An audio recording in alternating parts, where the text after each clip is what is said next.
Welcome. Today we're reading the chapter The Shaft of Death, of the novel Tarzan and the Golden Lion. Last time, La received a visit from a young priestess who conveyed a message about Kaj's treachery concerning Tarzan's impending sacrifice. Though Kaj intended to eliminate both La and Tarzan, La cleverly devised a plan to escape Opar instead, leading Tarzan away under the guise of rescue. As they made their way through a dense forest, they uncovered a strange community of primitive creatures, only to be confronted by a colossal, jewel-adorned gorilla who proclaimed that Tarzan would be sacrificed in 3 days. As the huge man-like gorilla entered the compound, the warriors closed the gate and fell back respectfully as he advanced to the center of the village, where he stood for a moment, looking about. "Where are the Shis and the Balis?" he asked tersely. "Call them." The women and the children must have heard the command, but they did not emerge from their hiding places. The warriors moved about uneasily, evidently torn by the conflicting emotions of fear of the creature who had issued the order and reluctance to fulfill his commands. "Call them," he repeated, "or go and fetch them." But at last one of the warriors mustered the courage to address him. "This village has already furnished one woman within the moon," he said. "It is the turn of another village." "Silence!" roared the gorilla man, advancing threateningly toward him. "You are a rash Gomangani to threaten the will of a Bolgani.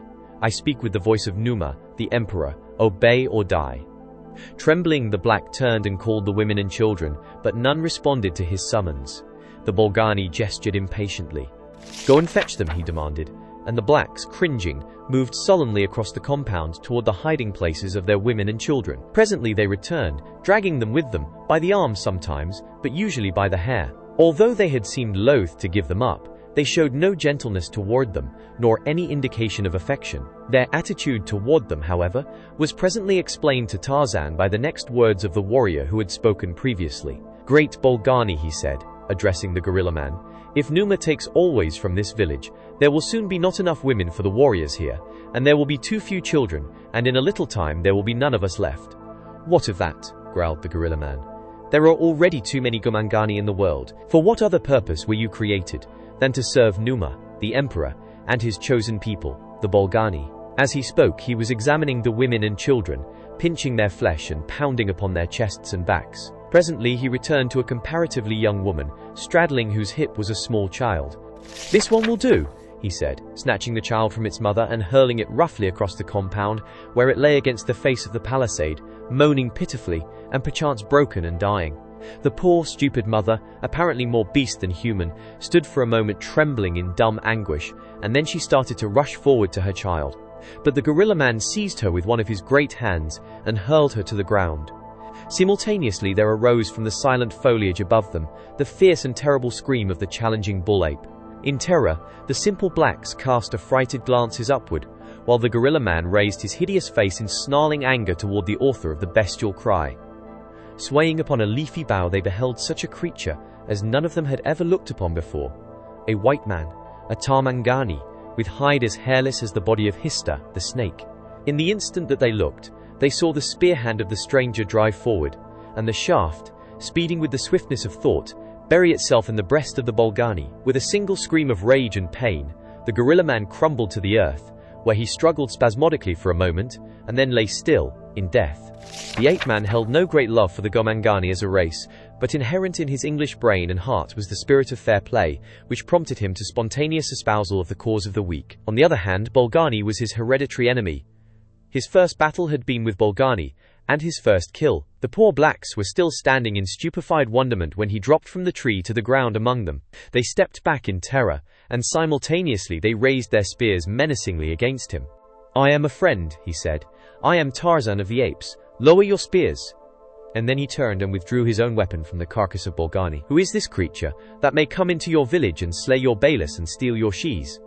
Who is he, that you dare not drive your spears through him?" "He is one of the great Bolgani," said the warrior, who seemed to be spokesman, and the leader in the village. "He is one of the chosen people of Numa, the emperor, and when Numa learns that he has been killed in our village, we shall all die for what you have done." "Who is Numa?" demanded the ape-man, to whom Numa, in the language of the great apes, meant only lion.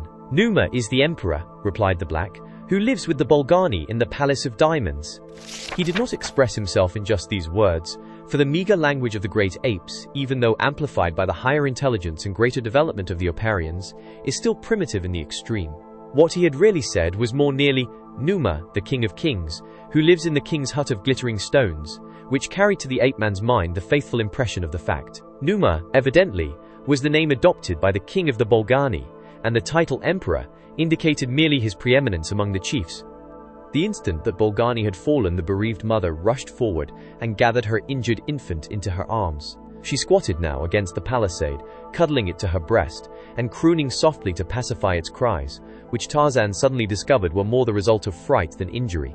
At first, the mother had been frightened when he had attempted to examine the child, drawing away and baring her fighting fangs, much after the manner of a wild beast. But presently there had seemed to come to her dull brain a realization that this creature had saved her from Bolgani, that he had permitted her to recover her infant, and that he was making no effort to harm either of them. Convinced at last that the child was only bruised, Tarzan turned again toward the warriors, who were talking together in an excited little group a few paces away. As they saw him advancing, they spread into a semicircle and stood facing him. "The Bolgani will send and slay us all," they said, "when they learn what has happened in our village, unless we can take to them the creature that cast the spear. Therefore, Tarmangani, you shall go with us to the Palace of Diamonds, and there we shall give you over to the Bolgani, and perhaps Numa will forgive us." The ape-man smiled. What kind of creature did the simple blacks think him, to believe that he would permit himself to be easily led into the avenging hands of Numa, the emperor of the Bolgani? Although he was fully aware of the risk that he had taken in entering the village, he knew too that because he was Tarzan of the apes, there was a greater chance that he would be able to escape than that they could hold him. He had faced savage spearmen before and knew precisely what to expect in the event of hostilities. He preferred, however, to make peace with these people, for it had been in his mind to find some means of questioning them the moment that he had discovered their village hidden away in this wild forest. "Wait," he said therefore. "Would you betray a friend who enters your village to protect you from an enemy? We will not slay you, Tarmangani. We will take you to the Bolgani for Numa, the emperor." "But that would amount to the same thing," returned Tarzan, "for you well know that Numa, the emperor, will have me slain." "That we cannot help," replied the spokesman. "If we could save you, we would, but when the Bolgani discover what has happened in our village, it is we who must suffer, unless, perhaps, they are satisfied to punish you instead." "But why need they know that the Bolgani has been slain in your village?" asked Tarzan. "Will they not see his body next time they come?" asked the spokesman. "Not if you remove his body," replied Tarzan. The blacks scratched their heads. Into their dull, ignorant minds had crept no such suggestion of a solution of their problem. What the stranger said was true. None but they, and he knew that Bolgani had been slain within their palisade. To remove the body, then, would be to remove all suspicion from their village. But where were they to take it? They put the question to Tarzan. "I will dispose of him for you," replied the Tarmangani. "Answer my questions truthfully, and I will promise to take him away and dispose of him in such a manner that no one will know how he died, or where." "What are your questions?" asked the spokesman. "I am a stranger in your country. I am lost here," replied the ape-man, "and I would find a way out of the valley in that direction." And he pointed toward the southeast. The black shook his head. "There may be a way out of the valley in that direction," he said, "but what lies beyond no man knows, nor do I know whether there be a way out, or whether there be anything beyond. It is said that all is fire beyond the mountain, and no one dares to go and see. As for myself, I have never been far from my village, at most only a day's march to hunt for game for the Bolgani, and to gather fruit and nuts and plantains for them. If there is a way out, I do not know, nor would any man dare take it if there were." "Does no one ever leave the valley?" asked Tarzan. "I know not what others do," replied the spokesman, "but those of this village never leave the valley." "What lies in that direction?" asked Tarzan, pointing toward Opar. "I do not know," replied the black, "only that sometimes the Bolgani come from that way, bringing with them strange creatures. Little men with white skins and much hair, with short crooked legs and long arms, and sometimes white shes, who do not look at all like the strange little Tarmangani. But where they get them I do not know, nor do they ever tell us. Are these all the questions that you wish to ask?" "Yes, that is all," replied Tarzan, seeing that he could gain no information whatsoever from these ignorant villagers. Realizing that he must find his own way out of the valley, and knowing that he could do so much more quickly and safely if he was alone, he decided to sound the blacks in relation to a plan that had entered his mind. "If I take the Bolgani away, so that the others will not know that he was slain in your village, will you treat me as a friend?" he asked. "Yes," replied the spokesman. "Then," said Tarzan, "will you keep here for me my white she until I return again to your village? You can hide her in one of your huts if a Bolgani comes, and no one need ever know that she is among you. What do you say?" The blacks looked around. "We do not see her," said the spokesman. "Where is she?" "If you will promise to protect her and hide her, I will bring her here," replied the ape-man. "I will not harm her," said the headman, "but I do not know about the others." Tarzan turned toward the others who were clustered about, listening. "I am going to bring my mate into your village," he said, "and you are going to hide her, and feed her, and protect her until I return. I shall take away the body of Bolgani, so that no suspicion shall fall upon you, and when I come back, I shall expect to find my mate safe and unharmed." He had thought it best to describe Laris as his mate, since thus they might understand that she was under his protection, and if they felt either gratitude or fear toward him, Laris would be safer. Raising his face toward the tree where she was hidden, he called to Lauri to descend, and a moment later she clambered down to the lower branches of one of the trees in the compound and dropped into Tarzan's arms. "This is she," he said to the assembled blacks.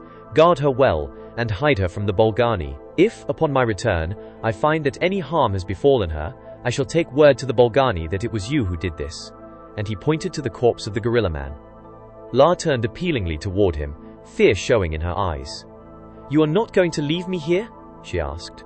"Temporarily only," replied Tarzan. "These poor people are afraid that if the death of this creature is traced to their village, they shall all suffer the wrath of his fellows, and so I have promised that I will remove the evidence in such a way as to direct suspicion elsewhere. If they are sufficiently high in the scale of evolution to harbor sentiments of gratitude, which I doubt, they will feel obligated to me for having slain this beast, as well as for preventing suspicion falling upon them. For these reasons they should protect you, but to make assurance doubly sure, I have appealed also to their fear of the Bolgani, a characteristic which I know they possess. I am sure that you will be as safe here as with me, until I return, otherwise I would not leave you. But alone I can travel much faster, and while I am gone, I intend to find a way out of this valley. Then I shall return for you, and together we may make our escape easily, or at least with greater assurance of success, than were we to blunder slowly about together." "You will come back?" she asked, a note of fear, longing and appeal in her voice. "I will come back," he replied, and then turning to the blacks, "Clear out one of these huts for my mate, and see that she is not molested, and that she is furnished with food and water, and remember what I said, upon her safety your lives depend." Stooping, Tarzan lifted the dead gorilla man to his shoulder, and the simple blacks marveled at his prowess. Of great physical strength themselves, there was not one of them, but would have staggered under the weight of Bolgani, yet this strange Tarmangani walked easily beneath his burden, and when they had opened the gate in the palisade, he trotted down the jungle trail as though he carried nothing but his own frame. A moment later he disappeared at a turn, and was swallowed by the forest. La turned to the blacks. "Prepare my hut," she said, for she was very tired and longed to rest.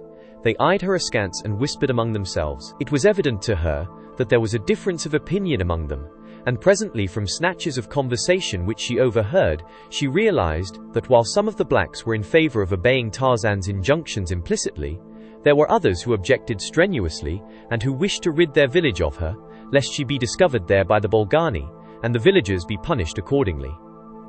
"It would be better," she heard one of the blacks say, "to turn her over to the Bolgani at once, and tell them that we saw her mate slay the messenger of Numa. We will say that we tried to capture the Tarmangani but that he escaped, and that we were only able to seize his mate. Thus will we win the favor of Numa, and perhaps then he will not take so many of our women and children." "But the Tarmangani is great," replied one of the others. "He is more powerful even than Bolgani. He would make a terrible enemy, and, as the chances are that the Bolgani would not believe us, we should then have not only them but the Tarmangani to fear." "You are right," cried La. "The Tarmangani is great. Far better will it be for you to have him for friend than enemy. Single-handed he grapples with Numa the lion and slays him. You saw with what ease he lifted the body of the mighty Bolgani to his shoulder. You saw him trot lightly down the jungle trail beneath his burden. With equal ease will he carry the corpse through the trees of the forest, far above the ground. In all the world there is no other like him, no other like Tarzan of the apes. If you are wise, Gomangani, you will have Tarzan for a friend." The blacks listened to her, their dull faces revealing nothing of what was passing in their stupid brains. For a few moments they stood thus in silence, the hulking, ignorant blacks upon one side, the slender, beautiful white woman upon the other. Then La spoke. "Go," she cried imperiously, "and prepare my hut."